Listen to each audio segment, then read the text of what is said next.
Vivimos en un universo densamente poblado de estrellas. Nuestra galaxia, la Vía Láctea, tiene 400.000 millones de soles. Son por lo menos 100.000 millones de sistemas solares los que habrían aquí, en la Vía Láctea. Y hay cientos de miles de millones de galaxias como la nuestra. La Tierra es menos que un granito de arena en una inmensa playa. Y no es la única playa. ¿Por qué solamente habría vida aquí en la Tierra? Hola amigos, soy Sixto Paz Wells. Nací el 12 de diciembre de 1955 en Lima, Perú. Mi padre investigaba los ovnis antes de que yo naciera. Nací en un ambiente favorable al tema. Mi padre desde pequeños, a mis hermanos y a mí, nos enseñó a pensar, no a creer que esto fuera posible. Que un universo tan grande, lo raro no es de que pueda haber vida fuera de la Tierra, lo raro sería de que no lo hubiese. Él había creado un instituto de investigación de los ovnis junto con amigos suyos de la Fuerza Aérea. En 1973, mi padre fue invitado a dar una conferencia en una agrupación yoga. Yo fui acompañándolo, tenía 17 años en aquel entonces, y me encontré con un grupo de personas que se dedicaban a temas espirituales sin hacer de eso una religión. Me gustó tanto el ambiente que me quedé a hacer prácticas de respiración, relajación, concentración y meditación, Hatha Yoga y Mantra Yoga Meditación. Al año siguiente, en 1974, salió una noticia en el diario más serio y conservador de Lima, el diario El Comercio, que decía que se había descubierto que el espacio no era un silencio sepulcral como se creía, sino que era mucho ruido, mucha bulla, y que esos sonidos provenientes del espacio podían ser mensajes enviados de otros planetas, de civilizaciones avanzadas que podrían estar intentando comunicarse con sus similares en el universo. La noticia fue tan interesante que mi padre invitó a un médico del Hospital de Policía de Lima, miembro de la Sociedad Teosófica, alto grado de la masonería, el doctor Víctor Ñáñez Aguirre, para que disertara sobre el tema de la telepatía, la transmisión de pensamiento a distancia. Planteaba este médico que de existir seres en otros planetas, podrían no solamente estar llegando a la Tierra con sus naves espaciales, sino que mentalmente, de forma telepática, o astralmente hasta en sueños, podrían estar intentando comunicarse con la humanidad. La noticia fue tan interesante que de regreso a la casa, le conté a mi madre y a mi hermana de lo que se había hablado e intentamos, como jugando, recibir un mensaje. Mi madre, mi hermana y yo nos sentamos en torno a una mesa, pusimos unas hojas de papel y un lápiz y acordamos que al primero que le viniera a la mente una idea que considerara que no fuera suya, la iba a anotar en el papel y después íbamos a ir concatenando las ideas buscando un probable mensaje. Hicimos prácticas de meditación y de pronto, al cabo de unos 15 minutos de una meditación muy profunda, vino en mí un deseo irrefrenable de escribir. Una ansiedad tal que me llevó a abrir los ojos, estaba totalmente consciente, no estaba en estado de trance alguno. Y de pronto comencé a escribir a gran velocidad. Sentía en mi mente como que me hablaban al oído, como que me decían, sala de hogar buena para hacer la comunicación. Me llamo Oxal, soy de Morlen, ustedes le llaman Ganímedes, una de las lunas de Júpiter. Podemos tener contacto con ustedes, pronto nos verán. Naturalmente yo no creí que esto fuera real, pensé que era producto de mi imaginación.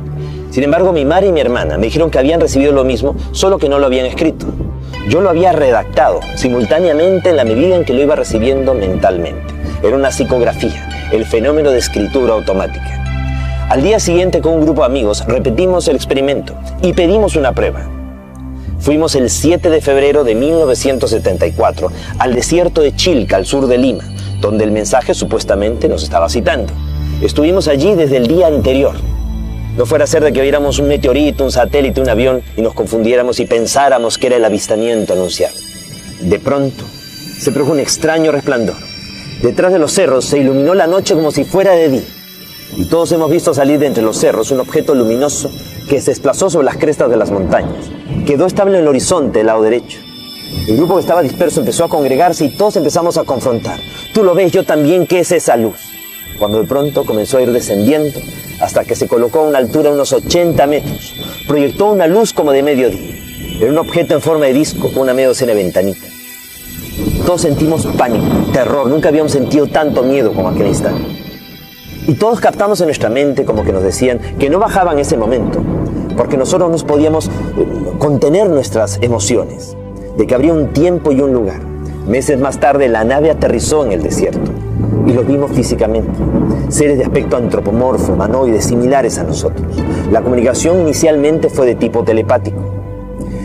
Si todo hubiese quedado allí, no hubiera tenido la menor trascendencia.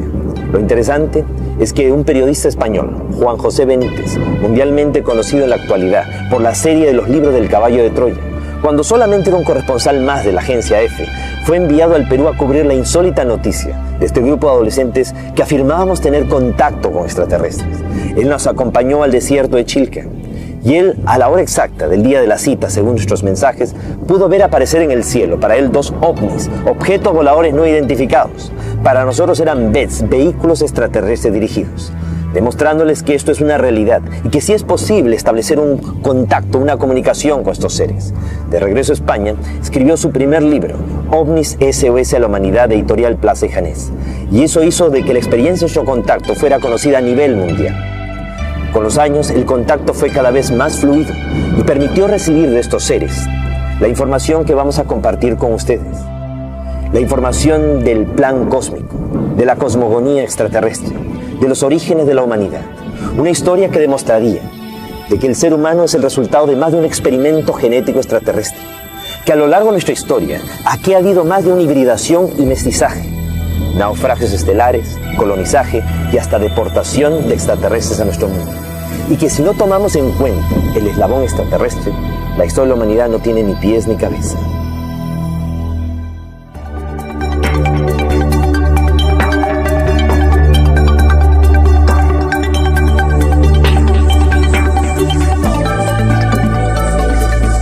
OVNIS, nuestro pasado extraterrestre, el plan cósmico.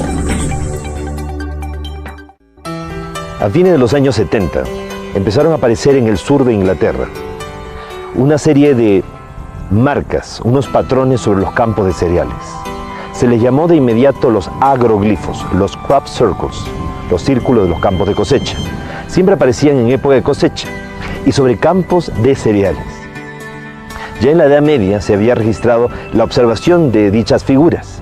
Aparecían y se consideraban de que podían ser hechas por el demonio, por las hadas. Se les llamaba justamente Círculo de las Hadas y se advertía a la gente de que no se metieran en ellos porque podrían desaparecer.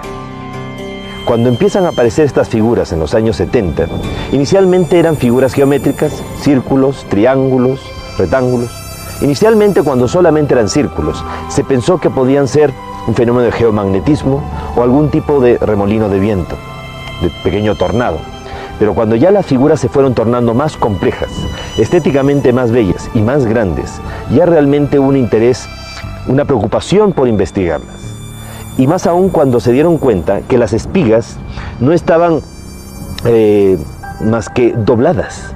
O sea, no estaban rotas, no era el fraude de una persona que las había pisado o algo demasiado violento, sino algo tan sutil que simplemente las había doblado y había una extraña como mutación en los cristales de los granos de las espigas, lo cual demostraba que había habido una fuerza magnética, una energía que había plasmado las figuras.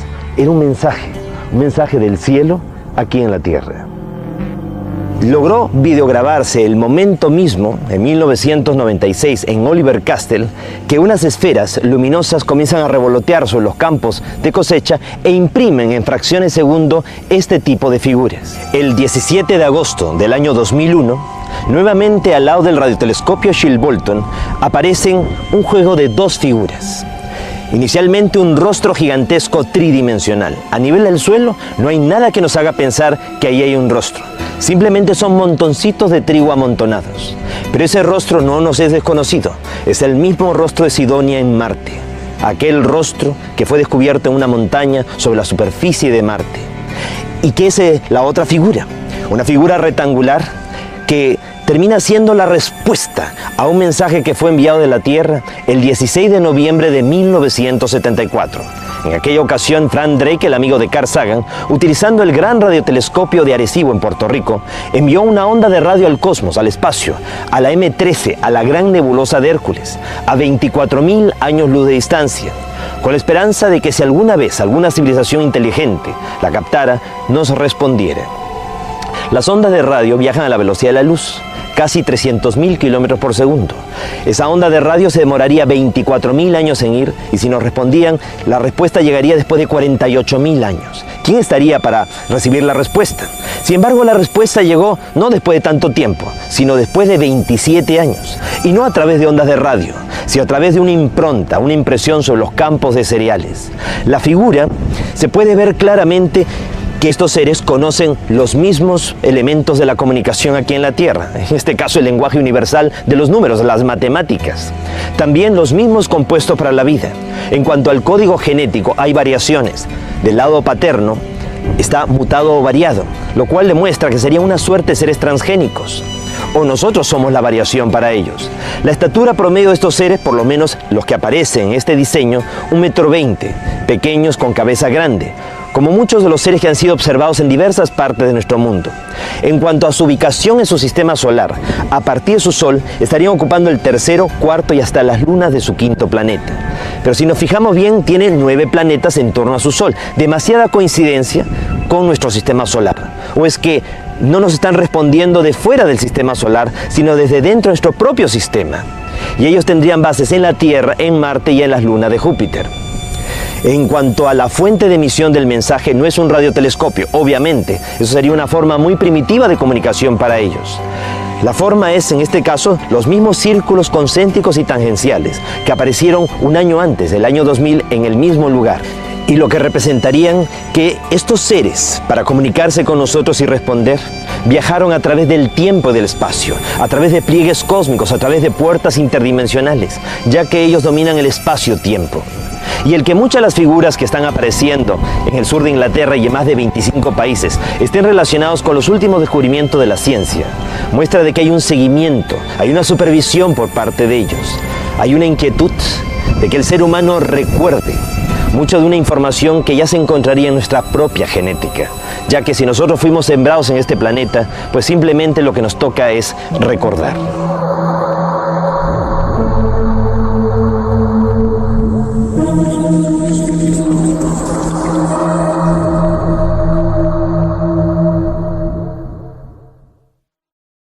Poco a poco los científicos han ido descubriendo de que hay múltiples dimensiones. Somos pues seres multidimensionales. Vivimos en un universo material de 7 dimensiones. Y para actuar en ese universo material tenemos 7 cuerpos. Uno de ellos el cuerpo denso, físico, material. Después está el cuerpo astral, que es el cuerpo de las emociones y los deseos, unido al cuerpo físico a través de un cordón umbilical de energía que se conoce como el cordón de plata y que se quiebra cuando una persona muere. El tercer vehículo es el ego inferior, que es el carácter y la personalidad. Cuando una persona muere, se muere el cuerpo físico, se muere el cuerpo astral y también va muriendo el carácter y la personalidad con nosotros. El cuarto vehículo es el mental superior, el cuerpo, las facultades psíquicas, nuestra percepción extrasensorial. El quinto vehículo es el alma, la catedral del espíritu, el acopio de las experiencias de nuestras vidas anteriores. El sexto vehículo es el espíritu, la conciencia. Y el séptimo vehículo, la esencia. 7 cuerpos para actuar en las 7 dimensiones de este universo material. Más allá de la séptima dimensión, como en la música, en una octava superior, habría un universo paralelo a este, que no sería material, sino mental. Y los seres que proceden de allí serían los que nosotros conocemos como los ángeles, los arcángeles, tronos, principados, querubines, serafines, potestades, dominaciones. Octava, novena y décima dimensión correspondería a ese universo mental. Y más allá, a partir de la 11ª dimensión, habría un tercer universo que sería espiritual. El universo espiritual habría creado al universo mental, el universo mental al universo material. O sea que Dios directamente no nos habría creado a nosotros, sino a través de jerarquías intermedias, a través de un grupo de seres ultraterrestres, seres del universo mental, que nosotros conocemos como los Helel, los resplandecientes, los hijos de Dios. Las primeras civilizaciones que surgieron en esta última creación tuvieron un desarrollo muy auspicioso. En poco tiempo avanzaron mucho y muy rápido. Pasaron de la primera a la segunda, a la tercera, de la tercera a la cuarta dimensión de la conciencia. O sea, los seres evolucionaron, surgieron civilizaciones con un avance evolutivo muy acelerado, y en la medida en que iban evolucionando estas civilizaciones, iban ayudando a otras a evolucionar en una larga cadena de solidaridad.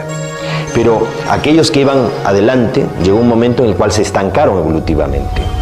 De pronto, quienes estaban en la quinta, la sexta dimensión, no pudieron ser más avanzados, no pudieron seguir progresando. ¿Por qué? Los primeros tres vehículos, el cuerpo físico, el astral y el mental inferior, constituyen lo que se conoce como el plano de la conciencia material.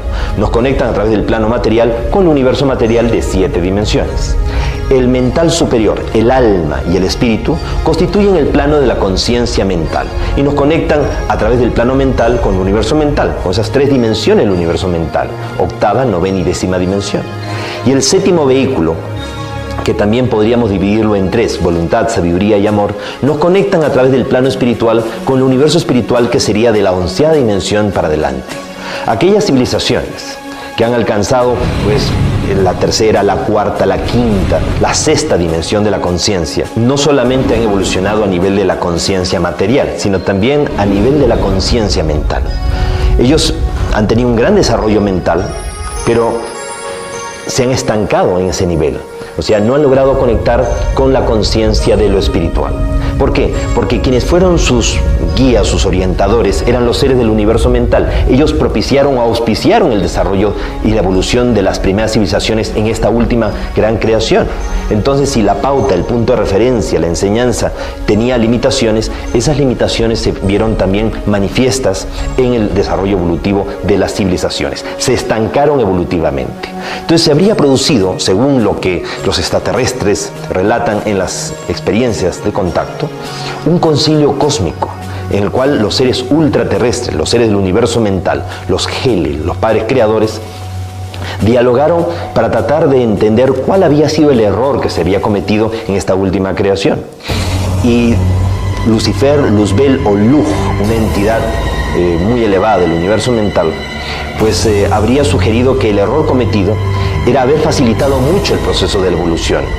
El no haber creado las condiciones de pronto para que una fuerza de oposición lo suficientemente grande pues exigiera el máximo esfuerzo, el mayor mérito a estas civilizaciones que fueran surgiendo. Entonces él sugería introducir en el universo material entidades disociadoras, seres del universo mental que actuaran como demonios, entre comillas, que dificultaran al máximo el proceso evolutivo. Eso restauraría la dinámica interrumpida.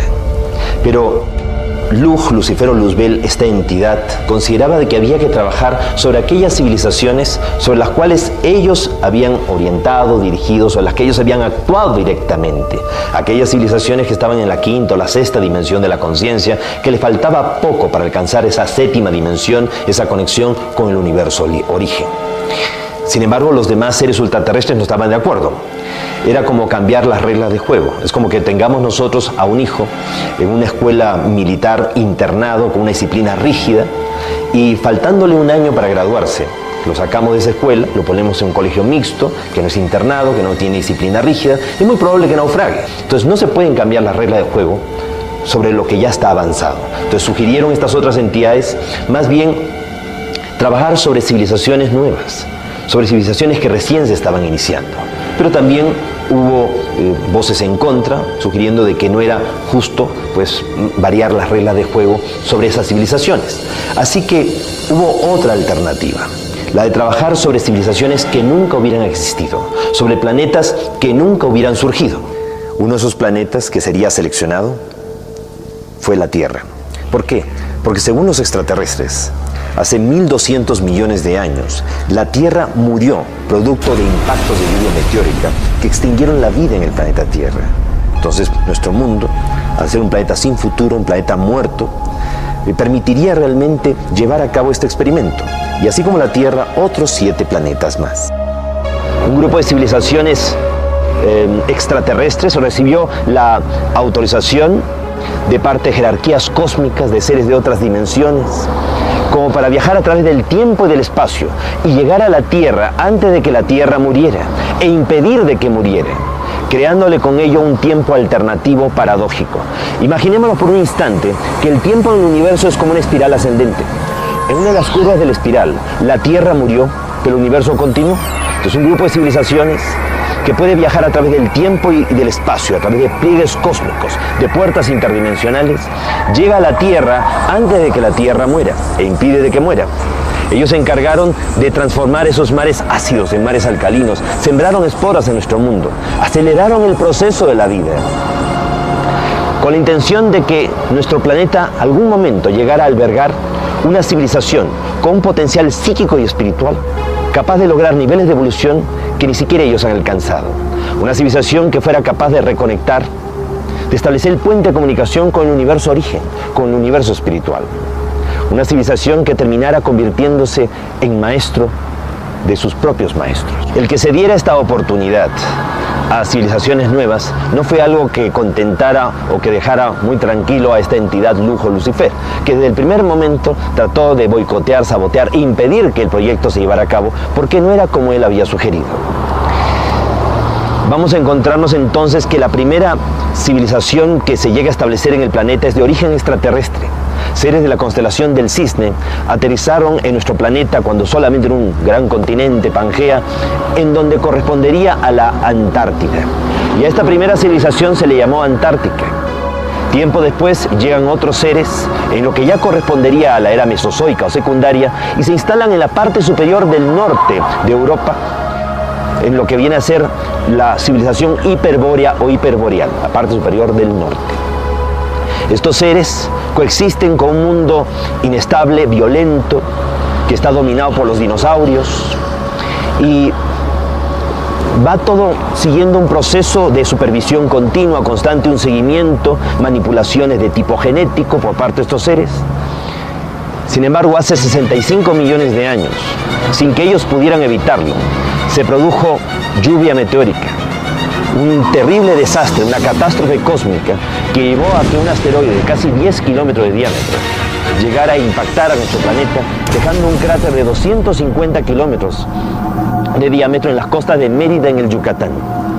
Y produjo realmente una onda expansiva tan violenta que precipitó la extinción de una buena parte de los dinosaurios. Si no, estos habrían evolucionado hacia una forma inteligente de vida y serían hoy los que dominarían con su inteligencia nuestro planeta. Nuestro planeta quedó tan fuertemente afectado por el impacto. La vida, podríamos decir, como que casi se extinguió en nuestro mundo, por lo cual la Tierra fue el primer planeta de los 8 seleccionados que fue descartado. Habían sido pues seleccionados 8 planetas, 2 por galaxia, de un grupo de galaxias que giran en torno a la M31, la gran nebulosa de Andrómeda, que se encuentra a 2 millones de años luz de distancia de nosotros. Entonces, eran 2 planetas por galaxia, 4 galaxias de ese conjunto, ese grupo local. Al descartarse la Tierra, concentraron su atención en los otros 7 planetas. Pero con el tiempo, de los otros 7 planetas, 3 se destruyeron totalmente. No quedó de ellos ni polvo. De haber tenido 8, solamente se quedaron con 4, por lo cual eso los preocupó. Al haber fracasado entonces el proyecto en los otros 4 planetas de categoría Ur que quedaban, decidieron darle una nueva oportunidad al planeta Tierra.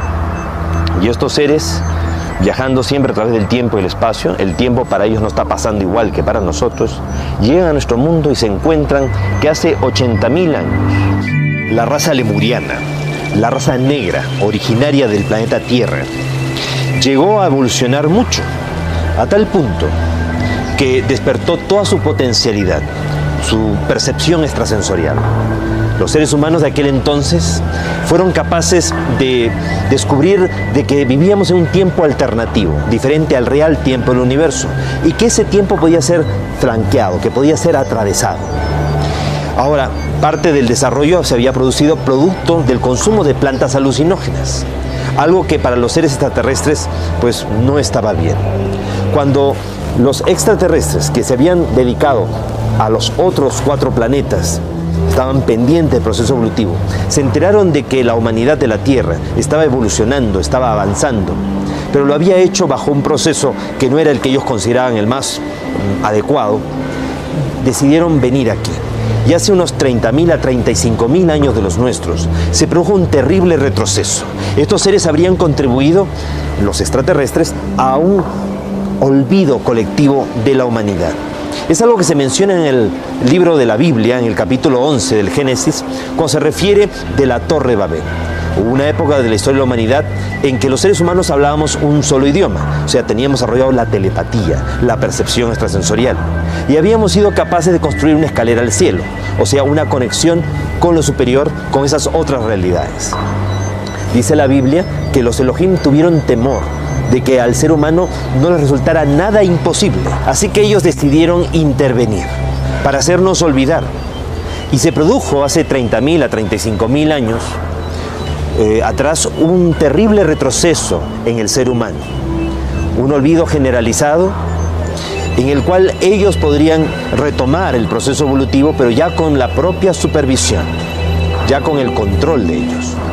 Fue así como hace 25.000 años de los nuestros, dos grandes civilizaciones, los seres de Orión y los seres de las Pléyades, fueron enviados por este Consejo Galáctico para intervenir en nuestro planeta en calidad de guardianes y vigilantes. Unos eran los seres de Orión y otros los seres de las Pléyades. No todos los Oriones tenían apariencia antropomorfa, humanoide. Habían unos con aspecto reptiloide.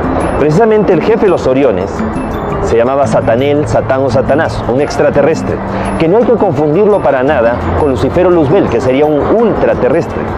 Con los siglos, la arqueología ha ido confundiendo tanto las cosas que a veces se utiliza el mismo nombre de un ángel de luz para denominar a uno de oscuridad y viceversa. Por ejemplo, se utiliza la palabra Ha-Satán, el adversario, para denominar a Lucifer o Luzbel, o serían dos entidades totalmente diferentes. Fue así entonces que llegan estos guardianes y vigilantes. La idea era hacer un seguimiento del proceso de la evolución de la humanidad. Se había producido un terrible retroceso, como mencionamos. Esto precisamente se hace referencia en el capítulo 11 del Génesis, cuando dice que los Elohim vieron de que los seres humanos hablábamos un solo idioma, que habíamos sido capaces de construir una escalera al cielo y que ya nada nos sería imposible. Esa escalera naturalmente no era tanto un zigurato, una torre o pirámide, sino más bien una conexión de tipo psíquico, espiritual. Entonces decidieron venir y confundir las lenguas, nos hicieron olvidar. Ese olvido sería el terrible retroceso que nosotros pues ya registramos en esta historia del plan cósmico. Entonces la responsabilidad de los guardianes y vigilantes recayó sobre la persona de este Satanel, que también era un leal seguidor de las enseñanzas o de las directrices de Lucifer o Luzbel. En un determinado momento, Satanel consideró que si el proyecto había fracasado en los otros 7 planetas, y aquí los experimentadores desde un inicio habían perdido el control sobre el experimento, y como podíamos poner en peligro el orden cósmico, el orden establecido, mejor era cancelar el proyecto y terminarlo, que no continuara aquí en nuestro mundo.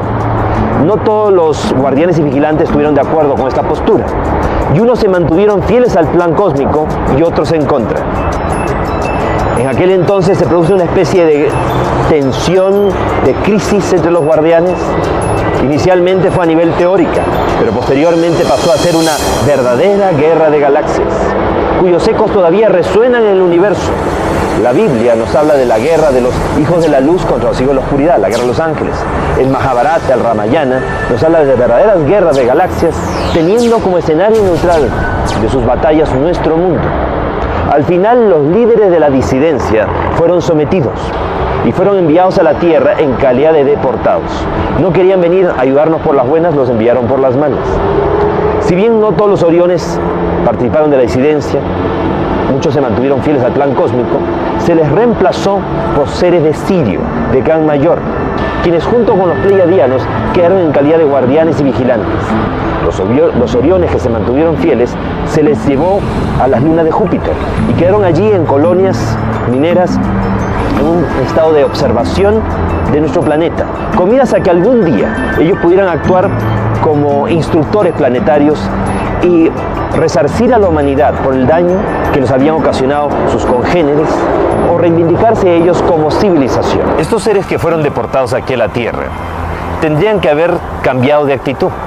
Sin embargo, no fue así.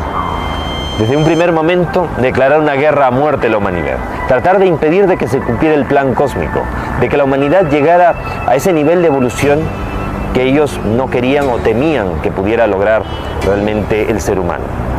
Entonces se constituyen como un gobierno secreto mundial tenebroso, negativo, las fuerzas satánicas, y empezaron a conspirar terriblemente contra la humanidad. Acostumbrados a vivir miles de años fuera de nuestro mundo, envejecieron prematuramente y murieron. y quedaron atrapados en una cuarta dimensión aquí en el planeta. Ellos influenciaron psíquicamente sobre muchos seres humanos, personas débiles de carácter, débiles de voluntad a lo largo de la historia, vinculando a esas personas a la política, a la religión, a la economía, a los mandos militares, a la moda, a la música, para a través de ellos sembrar el caos mundial, llevar el mundo hacia la autodestrucción. Fueron estos seres de este gobierno tenebroso, negativo, los que habrían también influenciado de alguna manera sobre los pleiadianos, como para que cometieran la grave transgresión de tener relaciones sexuales con seres humanos de la Tierra. Fue Semiasaz, el jefe de los 200 pleiadianos, que habrían tenido contacto sexual con los seres humanos de la Tierra. Es lo que se menciona en el libro del Génesis capítulo 6 cuando dice: cuando los hombres comenzaron a poblar la tierra, engendraron hijas.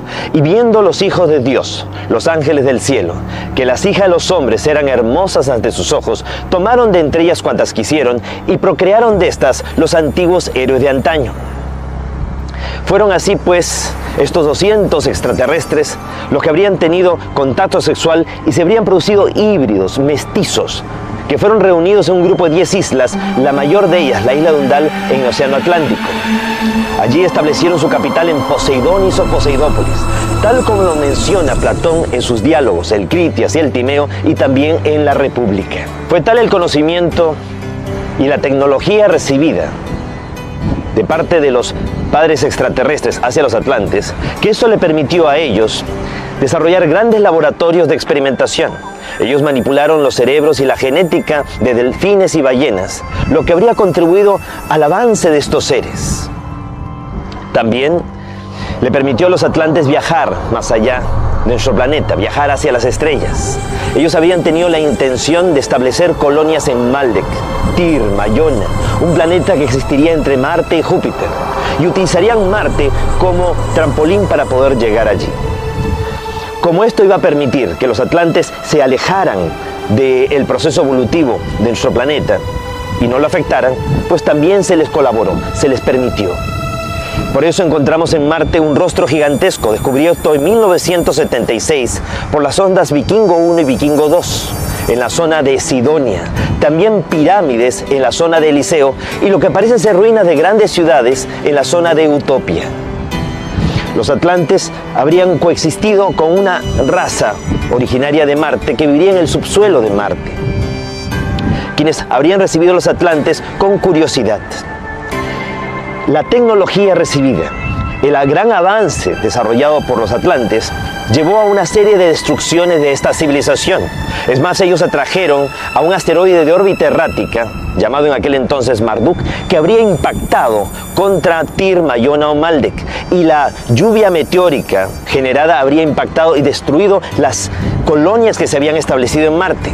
Toda esa lluvia meteórica habría alcanzado la Tierra, primero impactando contra la Luna. En aquel entonces la Tierra atrapó dos grandes fragmentos que quedaron como lunas adicionales, de tal manera que en un momento de la historia planetaria tuvimos 3 lunas. Esas 2 lunas adicionales habrían sido posteriormente absorbidas por el planeta. Una de ellas impactó en el Océano Pacífico, dejando como huella de impacto la fosa de las Filipinas de 11 kilómetros de profundidad. Tiempo más tarde, la otra luna también cae e impacta en el Océano Atlántico, en el Caribe, dejando como huella de impacto la fosa de Puerto Rico de 9 kilómetros de profundidad y creando una zona de aberración magnética donde las líneas de fuerza que van de polo a polo de nuestro mundo tienden a enrollarse y se forman remolinos, vórtices de fuerzas electromagnéticas que colapsan el espacio-tiempo y abren puertas hacia otras dimensiones. Estas grandes destrucciones habrían precipitado también la última gran glaciación hace 11.500, 12.000 años y habrían cubierto de hielo la Antártida, que era un continente donde se encontraba el último periodo de la Lemuria, el periodo de Mu, el mayor avance que habría desarrollado la raza negra originaria del planeta Tierra después de la intervención de los guardianes y vigilantes. Hubo entonces que evacuar, rescatar a los murianos y llevarlos fuera de allí. Se les llevó hacia Mesoamérica, hacia México, y por eso es que surge la civilización olmeca. Los últimos descubrimientos arqueológicos hechos en el estado de Guerrero, en la costa del Pacífico mexicano, demuestran que los Olmeca eran miles de años más antiguos de lo que se pensaba. Y eso explicaría por qué los rasgos negroides de esta civilización. Los Olmecas se representan también en estelas, en grandes esculturas de piedra, tripulando naves espaciales, algo que después vamos a ver repetido en la propia civilización maya.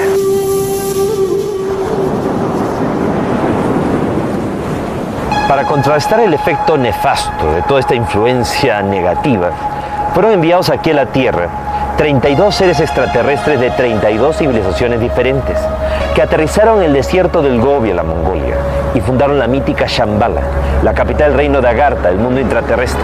Y habrían establecido una red de túneles y galerías, grandes depósitos, archivos del conocimiento, de la historia perdida de la humanidad, con miras a que algún día los hombres de buena voluntad pudiéramos acceder a dicho conocimiento.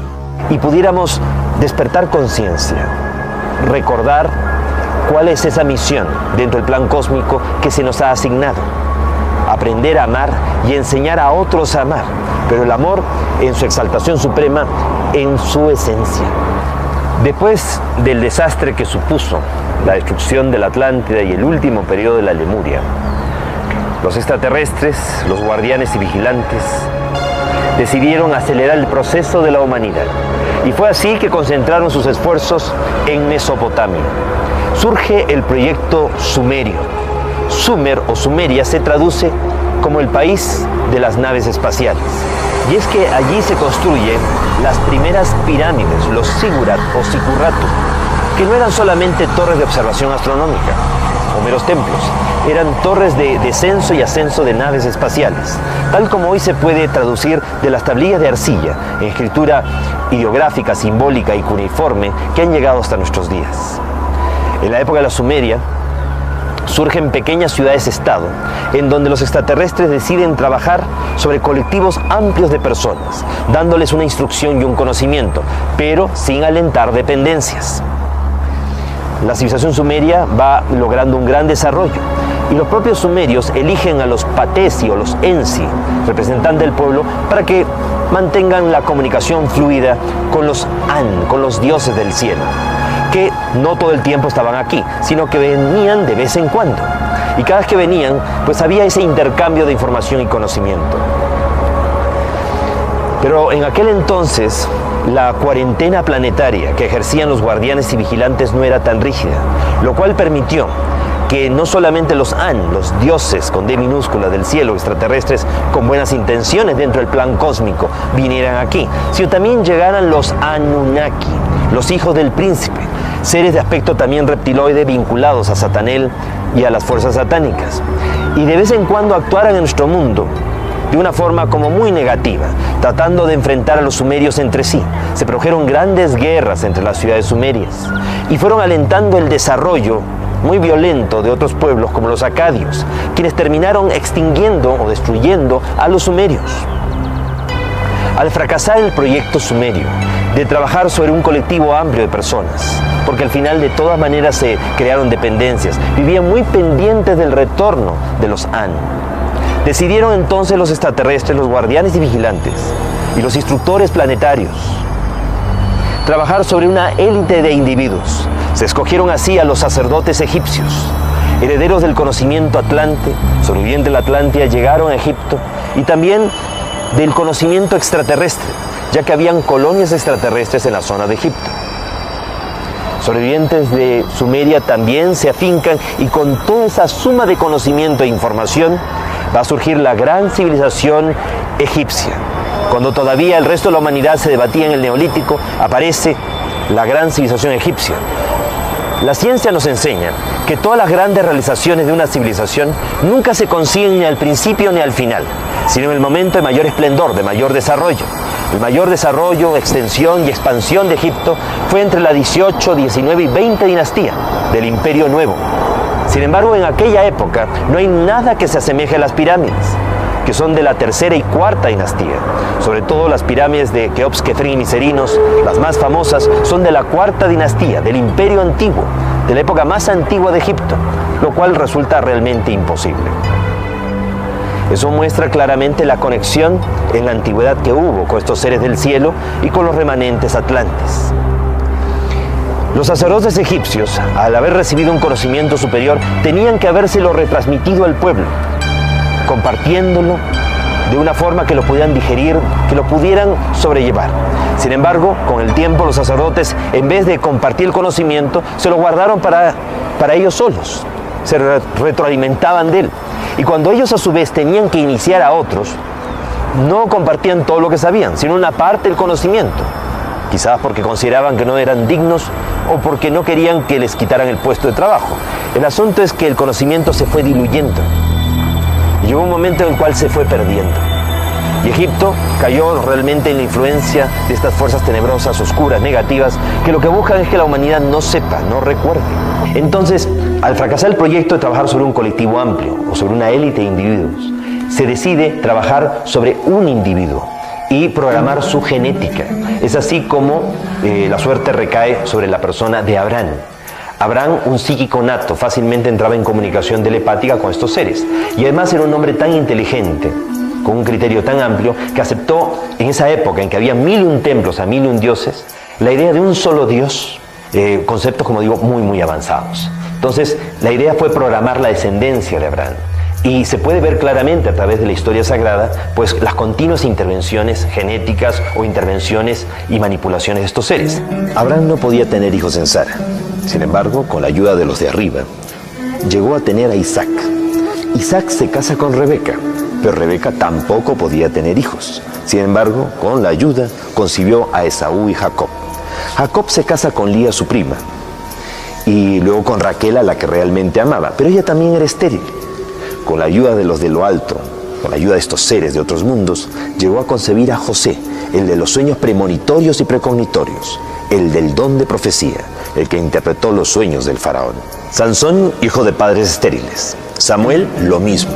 María la Virgen, hija de Joaquín y Ana, no podían tener hijos. Sin embargo, con la intervención del cielo, nace María, creando las condiciones de pronto para que en su momento llegara Jesús, que no era un extraterrestre, sino un terrestre extra, que es diferente. En el Nuevo Testamento está la historia de Jesús. Jesús habría sido una persona, un ser humano de la tierra que a través de múltiples encarnaciones en este planeta alcanzó un alto nivel de evolución. Ya no necesitaba reencarnar. Sin embargo, por amor a la humanidad, aceptó volver.